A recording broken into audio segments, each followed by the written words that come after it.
Well, it's Wednesday the 23rd of January, it's Vets Clinic Live here at a very snowy Vets Clinic in Swindon. We've got a great show coming up for you today, including Swindon's most talented dog, Harley the Spaniel.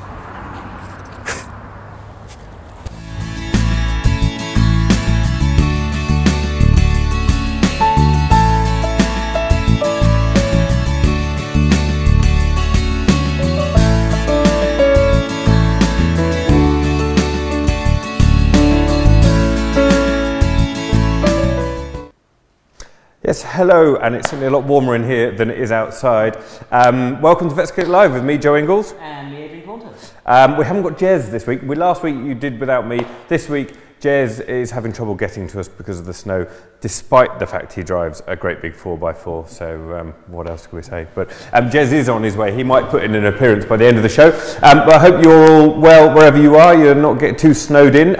But wherever you are, we've got a fantastic show for you, a really good show today. Very excited. Coming up, we have got some great colourful creatures for you, including these guys. I think we can have a quick look now, but we've got David Vickery, known as Parrot Man in Swindon. And David runs a parrot centre called Parrotland. He's also very involved in parrot rescue, and as you can see, he's brought in some lovely looking birds there, and he's going to be talking about those later on. And we've also got the Pet Factor winner, who you saw at the top of the show, the spaniel there chatting with Ed. Getting a good bit of stroke in there. That's Harley. He's going to be coming in a minute and showing us some of his tricks, which won him the award of Top Dog, Best Most Talentedest Pet. There's no ist. Most talented, that's right. Pet in Swindon. So cracking show for you today. I've also got our look at the news stories. We've got a live competition, and we've got Jessie from Swindon's Needy Dogs. And you're coming back later on, and you with some. And we've got a competition, I think. We have got a competition, yes. So another competition to win. A bag of Vets Kitchen food, of course, your favourite. And it's a caption competition again, and I believe you can have a little look at the picture we've got for you this week. So it's a picture of my favourite dog, my nemesis, Poppet. She doesn't like you, does she? She doesn't hugely like me. No. I think that's her mum's fault. She's a very discerning dog. She's, yeah. And it's interacting with a horse there, as you can see. Actually, both of those beasts belong to Maria, and it's Maria's birthday today. So is it Maria's birthday? Happy birthday to Maria. Maria. If you have a relevant caption for that, that'd be great. I can't believe she's 40. It's amazing. She does, doesn't she? Anyway, so get entering on the competition. But first, we're going to look at some of this week's news stories. And the first one we've got is a bit of a worrying one about dogs for the disabled. And it's really saying that with the increase in people coming back from war zones and just a generally large number of people who suffer with disabilities, the demand for dogs who can help around the house and dogs for the disabled is exceeding supply. And I mean, this is amazing. Have you seen these dogs in action? There's a video that I've seen. I've not met, obviously we've met some hearing dogs, but I've not met one of these disabled dogs. Similar, but more physical tasks that they help out with. Yeah, I mean, I think we've got a bit of video that we can see of one of these dogs in action, some of the kind of things they do, but they do amazing. You know, you can see in this film they turn off lights, they load washing machines, they answer the door, and they really make a transformation for people's lives. And I think they also give a lot of sort of a sense of independence. And I've done a bit of work with hearing dogs, and they said that it's not just what they do physically, it's the confidence they give people. You know, they get out and about, and people realise that they've got an issue, they've got a problem with their hearing, so it just kind of breaks down barriers as well. So I think they do a great. Yeah, I suspect, I mean, with the way medicine's moving forward as well, and surgery, probably the demand's going to go even higher because people are surviving worse and worse injuries and require the help. Yeah, but it's strange, isn't it, that despite all the wonderful advances in technology, nothing beats a dog. You know, a good old dog to help look after them. But apparently it costs £20,000 to train and support a dog, and there are apparently 1.2 million wheelchair users in the UK. So that's an awful lot of money. So, I guess we all have to try and support these charities and help resolve that situation. Next one we've got is about the cat that has learnt to walk despite effectively only having 2 legs. I mean, tell us about this condition, Adrian. So basically, the bones in the cat's leg didn't form when it was in in the mother cat. It's front legs, isn't it? In the front legs. So its back legs are fine, but its front legs are missing some of the bones here from the elbow down. So it's just got floppy legs, and it's learned, because it was born like that. It's not a painful condition. It's learned to get around using those. I mean, arguably, some people would have had this cat put down at birth, but shows you that, I mean, there's a video on there of the cat playing and the cat's not uncomfortable.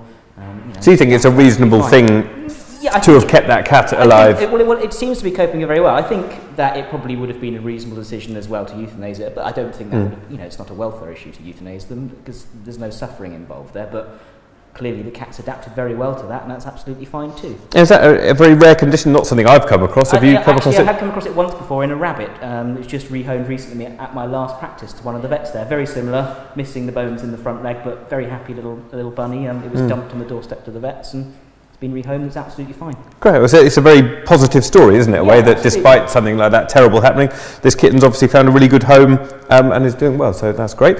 And the last little news story just to look at today is about boots. And these are police dogs in Germany been given protective shoes to protect them from broken glass and things like that, which is quite a good idea. And I guess it's there's some relevance to the weather we're getting now, that shoes are quite good actually for dogs in snow and grit and ice, aren't they? So we've got a bit of a bit coming up later on about the cold weather, so we'll probably mention it again. But I mean, the pads are very sensitive, and I'm sure with all the broken glass that goes around in these rights, that cuts are quite common. Generally speaking, the dogs don't tend to mind when it happens, when they cut themselves. You wouldn't notice most of the time there's a problem until they start bleeding. They seem to be quite stoical about it. Unless they're greyhounds, of course, in which case, oh, my paw! But absolutely the right thing to be doing to give them effective footwear. Yeah.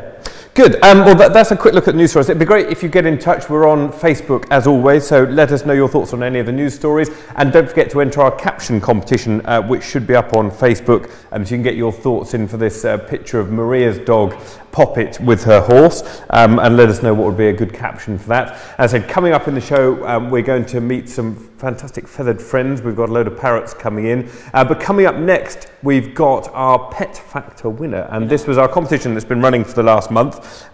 Very successful, loads of people coming in for this competition, entering this competition. We've had all sorts of different pets with different talents and all sorts of different things coming in. But we picked the winner as being this dog called Harley. And we're going to see a bit about what Harley can do and the kind of tricks and things that he's done. So we're going to say goodbye to Adrian briefly, but he's coming back. He's coming back at the end of the show to answer some of your questions. And we're going to replace you with Harley and his owner. But first, here's a little brief video of showing some of the things that Harley gets up to. So see you later, Adrian, and we'll see you in a minute.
Well, that was a little taster of what Harley can do, and I'm really pleased to say that we're joined by Harley and owner Ellen.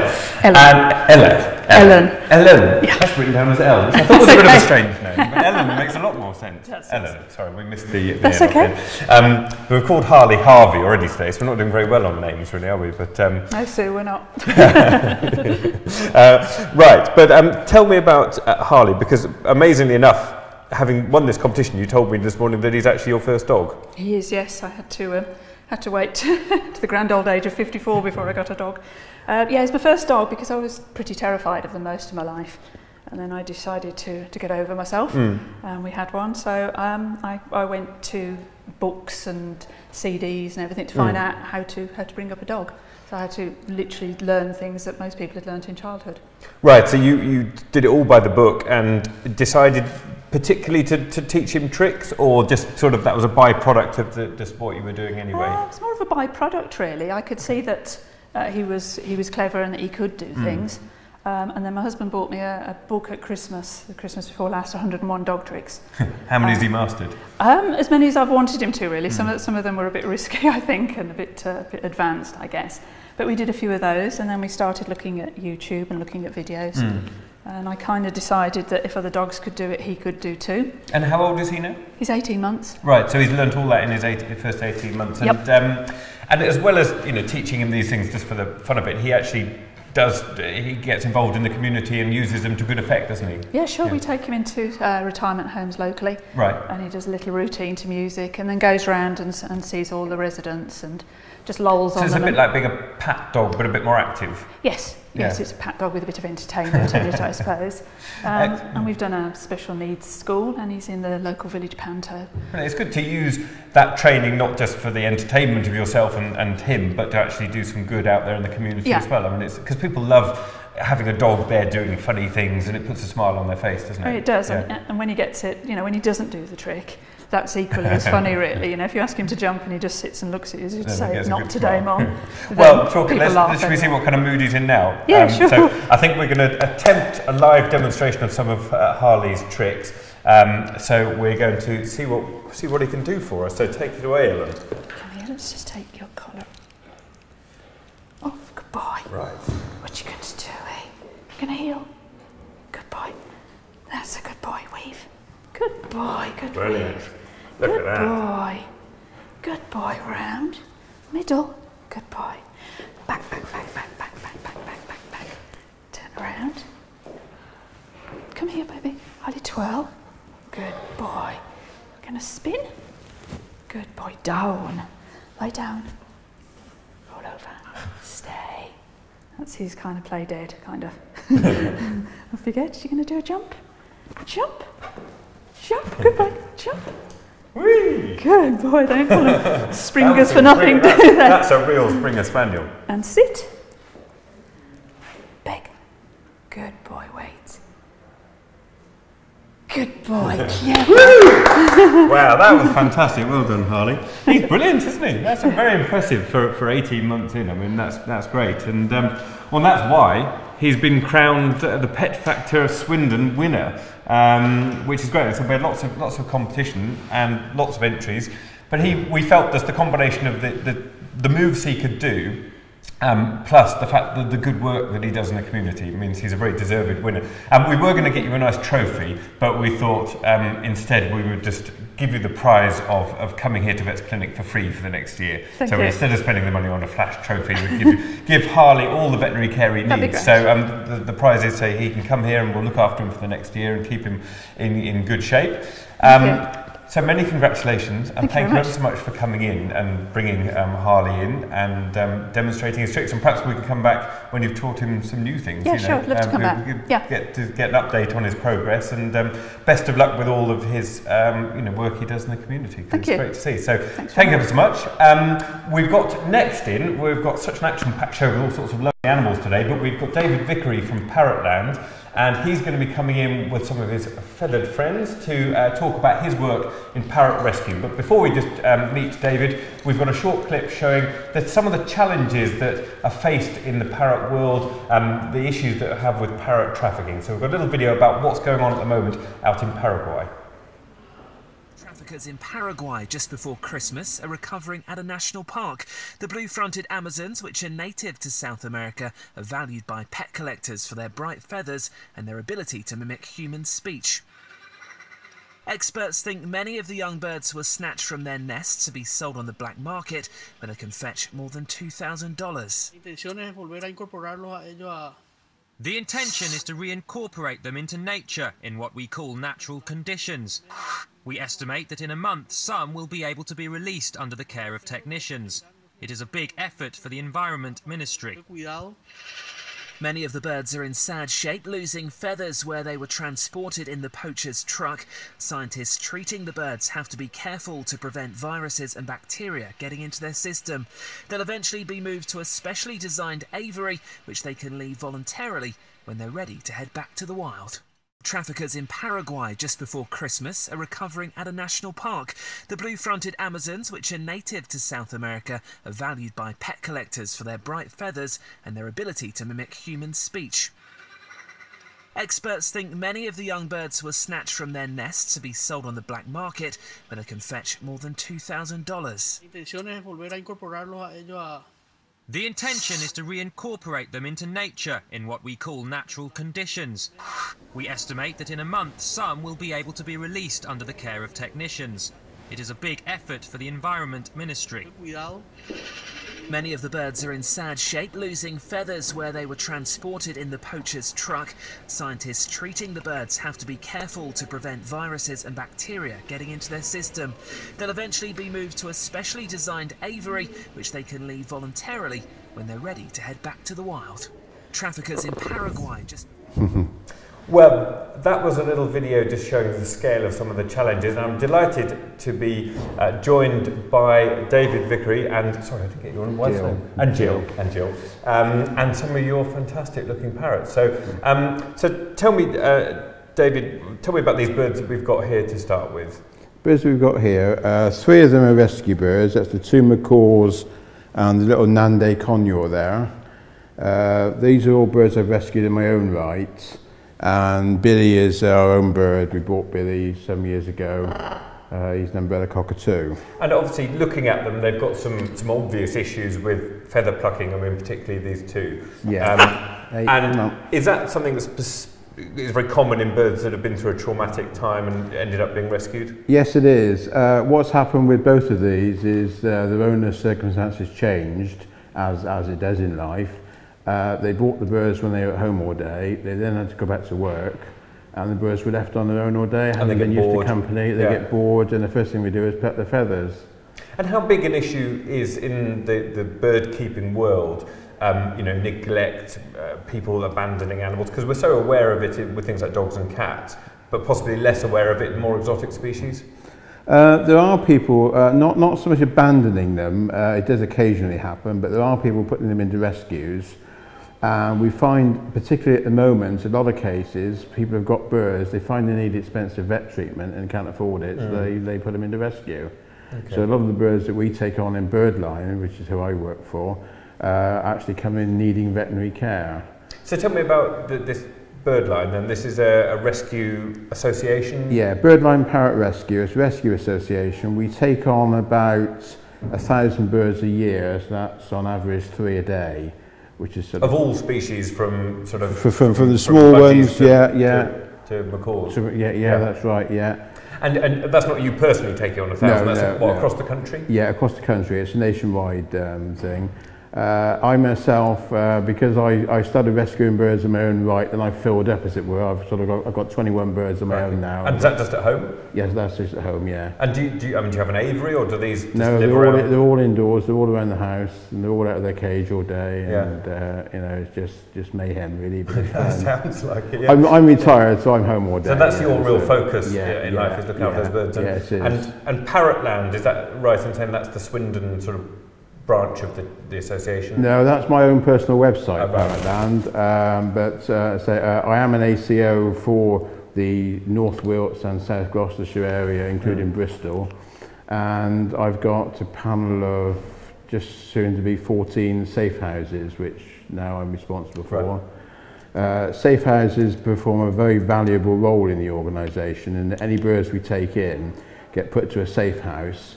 The safe house then gets to know the bird, really work with the bird, and then do an evaluation which goes on the website for people to apply for the bird. And then to rehome them, because rehoming must be quite tricky. I mean, in a way, rehoming a dog, fairly straightforward, isn't it? But you're going to need someone who really knows what they're doing to take on a bird, or am I wrong in that? Could anyone really take on one of these birds if they've got the commitment? Pretty well anyone can take on a bird if they've got the commitment, because there's always plenty of help available. by phone, on the forums. There's always people willing to give advice. And are they difficult pets to look after generally? They're not difficult pets to look after, they just need a lot of time. No, they're flock birds basically. I mean, all birds are flock birds, and if you take them away from their flock and put them into a home, then they regard the family as their flock, and they just need the family around them. And if the flock nip off to work each day, then they're going to feel get bored.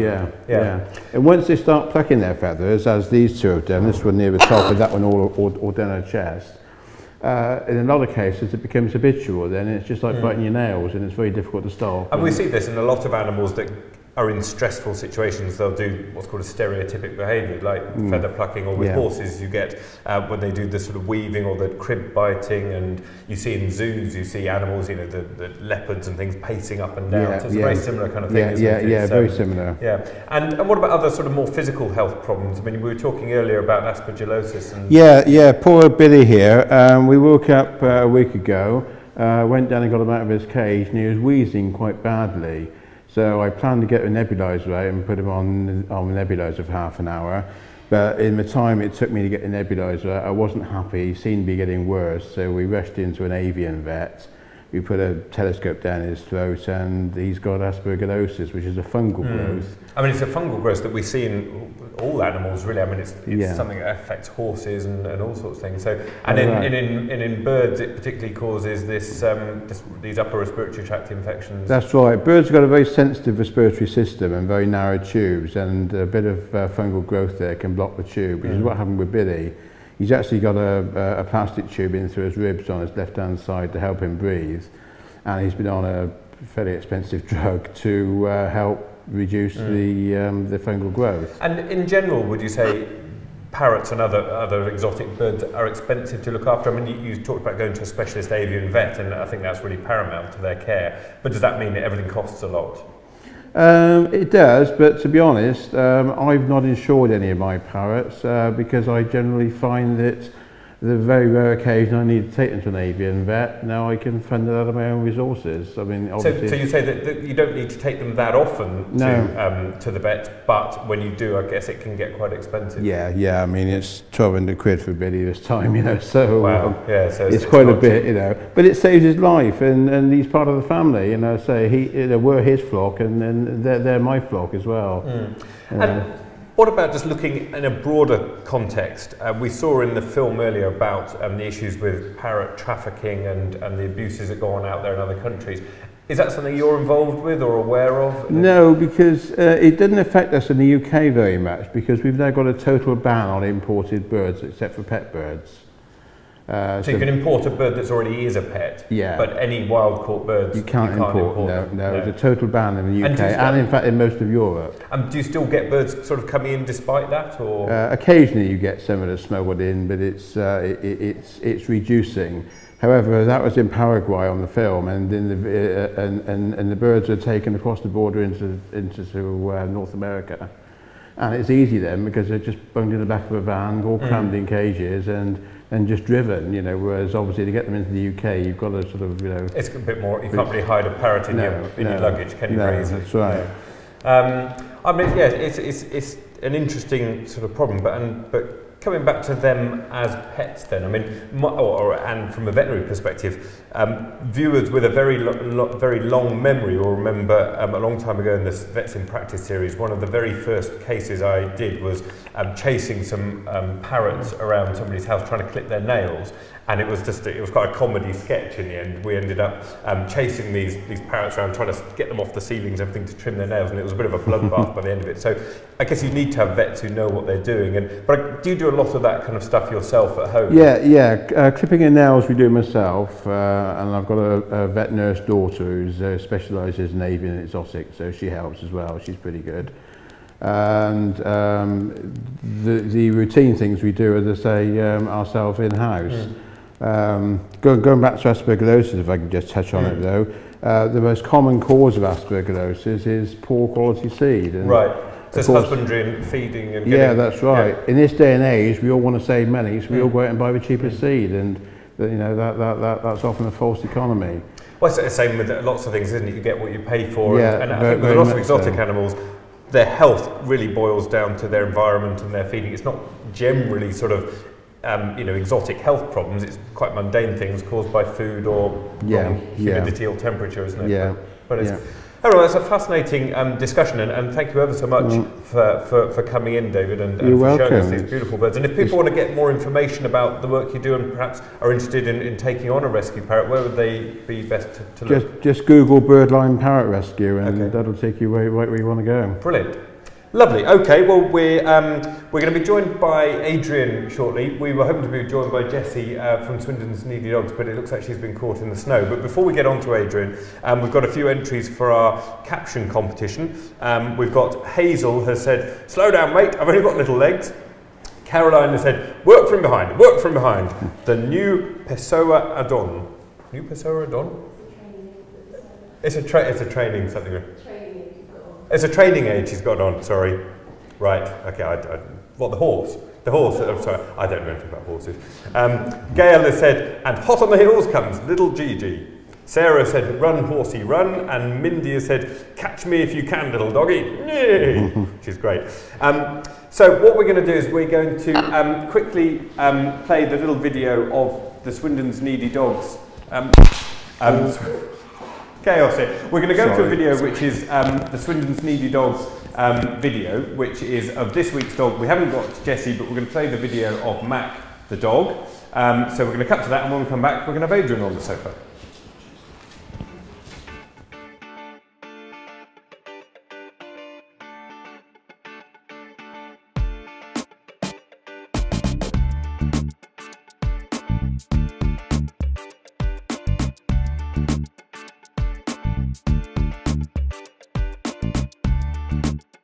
He is full of energy, absolutely full of it, and he will chase the ball forever. If you throw it for him, he will get it.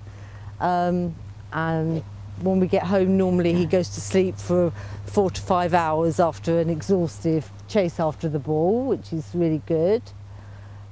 He loves his cage. He hides in there away from the big dog, just to tease her from toys. He's so people friendly. He loves everyone.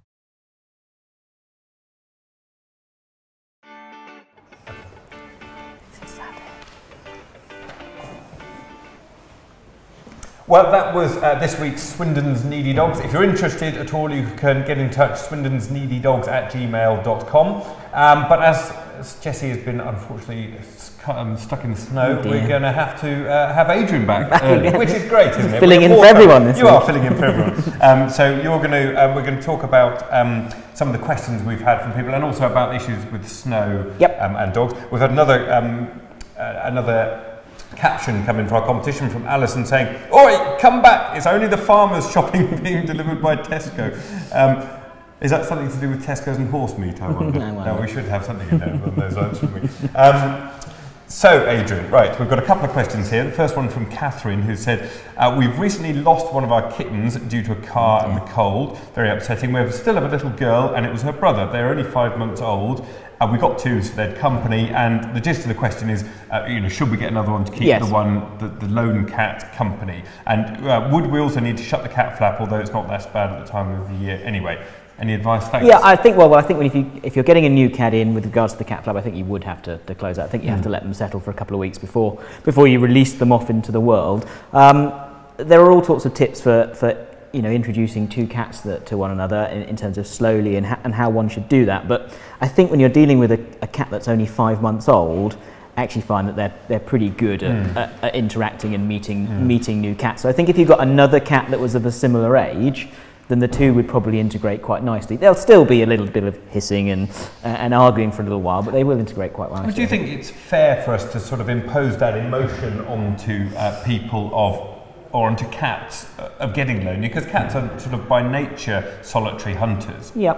I mean, it depends. I mean, you know that my viewpoint on this is quite different sometimes from yours, because mine are indoor cats and yours are outdoor cats.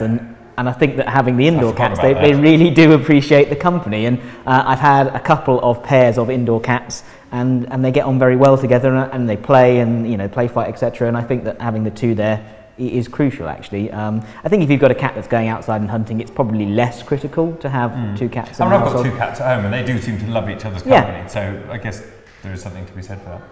Right, okay, moving on. So next question from Wendy from Liverpool, who said, I wonder if you can help me on a problem I have with my cat George. He's 14, and he's a large cat, 11 kilos. I think there's a picture. I think there's a picture of George. And he's come down to 9.4 kilos. The problem I have is that George won't play. He has toys on a string, ball that you put the treats in. He doesn't like going out. All he likes to do is sleep all the day away on the sofa and in his bed. He's happy doing this. I can sort of imagine him, this great big fat cat lying back. Tough life. He has arthritis, so he has a drug for that. Any tips on how we can make him play more so he can lose weight quicker? I mean, he's got into this kind of vicious circle, hasn't he, of getting fat, so they do less exercise, so they get fatter, and it's getting him out of that. And his arthritis won't be helping him either, even though he's on medication for that. I mean, weight loss in cats, you touch on it there when you said he can't go on a crash diet. I mean, when you're taking weight off a cat, it has to happen very slowly. It's not like in people or in dogs where you can do it quite quickly. In a cat, and actually the same in rabbits, when they're losing weight, when they're not eating as much because they're on a diet, the body starts to break down the fat that's there, and very quickly the liver of these cats, these rabbits, can get overwhelmed by the amount of fat that's floating around in the bloodstream, and the liver can shut down, and you can go on and get complete liver failure quite quickly in a cat that you lose the weight too, if you lose the weight too quickly. And that's the reason why with rabbits, if they're not eating for a day or two, we really worry about it, because with them it happens even quicker that the liver can shut down. So you need to do it quite slowly. I wouldn't be worried about it taking a couple of years to get the weight off a cat. Because that cat might need to get down to half its body weight. Yes, I think 5 kilos is the most a normal cat is going to weigh. I think you would want to get it down quite a lot further. I mean, it's actually interesting because he's quite an old boy.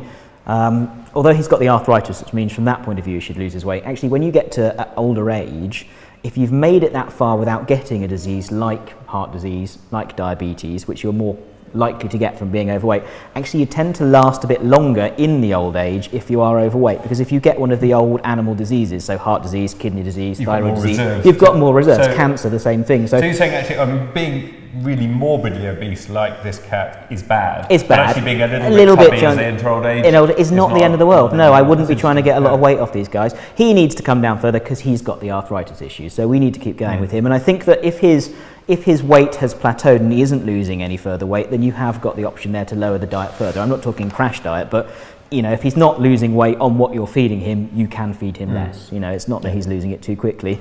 If he doesn't want to play, there's not a lot you can do about it, really. I mean, you might find as he loses more weight, he does want to play more. So the key really to him is feed him less. I think feeding him. You say you can't make a cat You can't make him exercise. No, I mean, I used to have a cat that was a little overweight, and actually the best way I found to make him exercise was actually to roll his kibble along the floor, because he wouldn't run for any toys, but food, he would run after that, and that wasn't a problem. Or similarly, if he's quite a long way away, he's at the top of the house, that's the time to get the food out, because he'll come running for that. So it's a little bit of exercise, because food motivates them. Okay, good advice. Thank you, Adrian. Last vet question we've got is from Angela, who said, how harmful can grit be to our pets, and de-icers as well? So this is moving us on to the very topical subject of the dangers of snow and ice and things, but specifically on grit, which is salt. It can be quite caustic, can't it? Well, it's a really interesting question, actually. It came through on Facebook last night, and to be honest, I didn't really know the answer, so I spent quite a lot of time researching it last night. And your commitment. I know. I don't like not knowing the answer. Actually, it was really frustrating.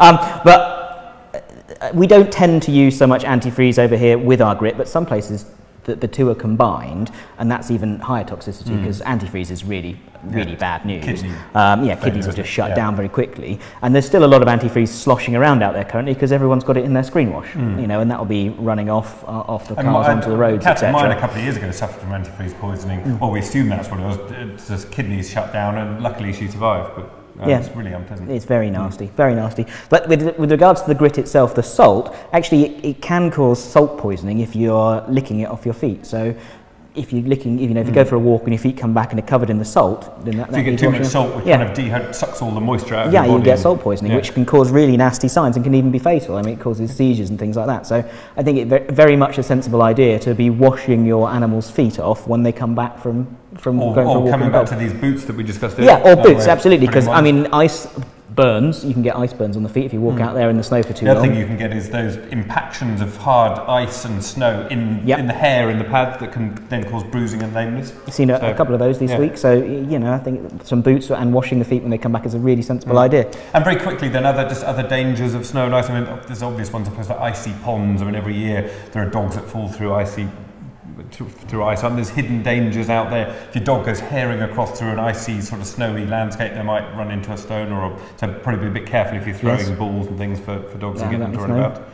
Any others that I mean, older cats probably don't want them to be going outside in the snow currently. You know, they probably wouldn't cope very well with the temperature. But a very interesting one, at this time of year and at times of year when there's bad weather, although it's not directly caused by the snow itself, we see some of these cystitis cats coming through. So, because they don't want to go out and wee. Yeah, and this was, if you were watching last week, Jez and I were talking about an interesting behaviour topic we were going to talk about this week if he was here, which unfortunately he's not, and it was about stressing cats and their Although just for the sharp-eyed viewers amongst us, we think we did just see him walk past turned us. Up now, So he has made it, but he's not on the show. Not on the show. If you're not here at the start, you're not on. That's it, you're not coming in. But they're very fastidious about where they'd like to go to the toilet. And there's a lot of things that can stress them, and one in particular is bad weather, and they can not want to go outside and urinate. Well, I discussed this on the One Show a few years ago, and the other guest on the show was Paul Merton, and I was doing this serious thing about exactly that problem, and then Paul Merton sort of jumped in and said, well, the thing you should do is you should put your cat out the window and squeeze them to make them go for a wee. And he said it in a kind of funny way, but the whole thing just kind of descended into sort of humour instead of a serious point. A serious point. But no, that's very, very good stuff. So the last one, because we're almost out of time, you've seen a really interesting case this week. We have seen a very interesting case this week. I think we've got a picture. You took an X-ray and we've got a picture up of what you found. So just describe what's going on here in this picture. There's this guy who came to see me on Monday, and she had a history of not being able to eat. She was keen to eat, wanted to eat her food, and was drinking okay, but every time she ate, within a very short period of time, she would regurgitate the food back up again. So we're not talking vomiting, we're not actively heaving, we're not bringing up digested food. It's just walking around and then just comes back up again, undigested, the whole food as it was swallowed. It was coming back up again. And I was very worried that we'd be talking about, because she's a young dog, that we'd be talking about an obstruction, a foreign body. And we took this X-ray, and this is an X-ray of her chest. And actually what you can see in the middle of the chest there, just behind the heart and above it, is another bone that shouldn't be there. And it looks like she's got another spine where there shouldn't be one. And that's a bit of bone, and that's a bit of bone that she's eaten whole and has got stuck in the esophagus, and she had to be sent off for referral surgery to have that removed. And is she doing well? She is doing well, and we're still early days, and that food pipe, the esophagus, is very friable, and you can get ruptures in there, and that can be a bit of a nightmare, but hopefully she's going to do very well. Brilliant. Well, that's a nice positive note to end on. So we're pretty much out of time, but just time to do our caption competition. And we've got quite a few entries coming through, and let's see if I had any more through, but my favourite, and I don't know about you, is the Tesco one, because I think it's quite relevant, isn't it? Because the idea of this horse running away because there's a Tesco delivery van thinking that the horse is going to be made into burgers, I think is pretty funny. So the winner of this week's caption competition is Alison, whose caption is, "Oi, come back, it's only the farmer's shopping being delivered by Tesco." So thank you very much, Alison, for that. Next week we have got we've got a veterinary special. No Jez again. No Jez again. He's away next week. He's lecturing somewhere. We've got a veterinary special with our head vet. That'd be me. That'd be me. Yeah. With our head vet. Talk about food as well. We've got a case study about an overweight dog. We've got the RSPCA North Wiltshire Chief Inspector joining us, which will be very exciting. Yeah, interesting. I've got an old friend of mine, Kate Bendix from My Itchy Dog, who's great. She's very passionate about all things natural. Talking about itchy dogs, sensitive skin, pet anxieties, allergies, all that kind of stuff. So get some if you've got some questions about natural feeding, natural remedies, get them in for Kate. But we will see you next week. Hope you've enjoyed the show. Be safe in the snow and keep your pets safe. And we'll see you next week. Cheers. Bye.